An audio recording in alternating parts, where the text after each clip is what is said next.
साल था 1933 और तारीख थी 14 फरवरी। इसी सुबह दिल्ली की गलियों में एक बच्ची ने जन्म लिया।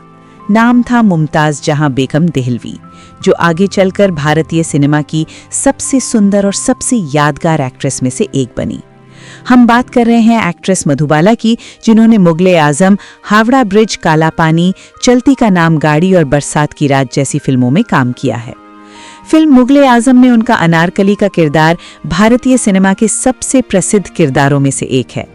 मधुबाला अताउल्ला खान और आयशा बेगम की 11 संतानों में 5वीं संतान थीं। उनके 4 भाई बहन बचपन में ही चल बसे थे।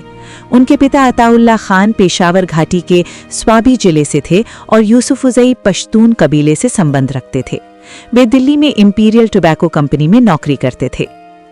परिवार को ये पता नहीं था कि मधुबाला को जन्म से ही वेंट्रिकुलर सेप्टल डिफेक्ट नाम की दिल की बीमारी थी, जिसे आमतौर पर दिल में छेद भी कहा जाता है। बता दें कि उस समय इसका कोई इलाज नहीं था।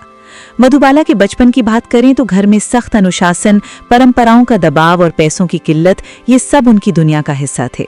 स्कूल की चौखट उन्होंने कभी नहीं देखी, लेकिन शब्दों और भावनाओं की भाषा उन्हें अपने पिता से मिली। उर्दू, हिंदी और पश्तो तीनों जुबानों पर उनकी पकड़ थी। मधुबाला आईने के सामने फिल्मी सीन दोहराया करती थीं।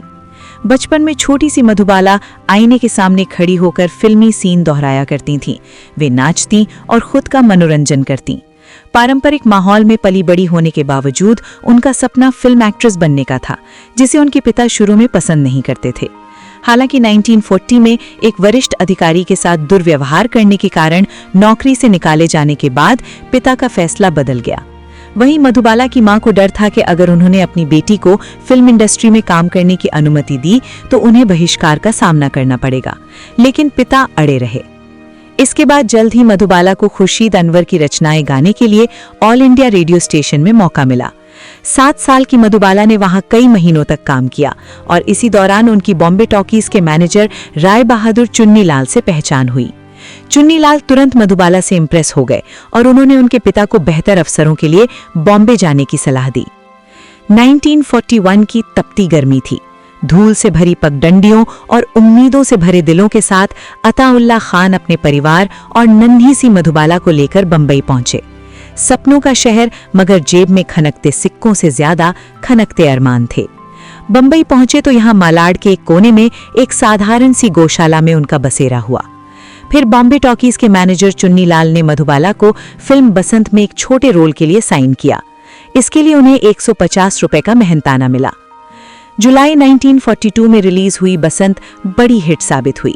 लोगों ने मधुबाला के काम की तारीफ की, लेकिन स्टूडियो को उस समय चाइल्ड आर्टिस्ट की जरूरत नहीं थी, इसलिए उनका कॉन्ट्रैक्ट खत्म कर दिया गया।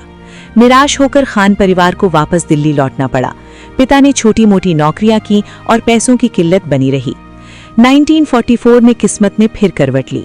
देविका रानी ने फिल्म ज्वार भाटा के लिए बुलावा भेजा।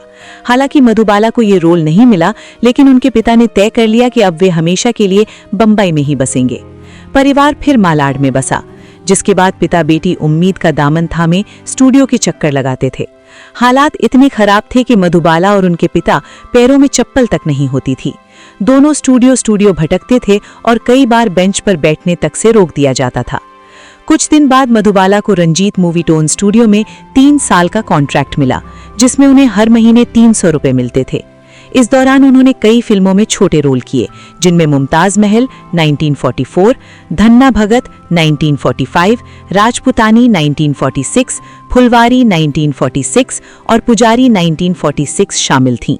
इन फिल्मों में एक्ट्रेस के तौर पर उनका नाम बेबी मुमताज था।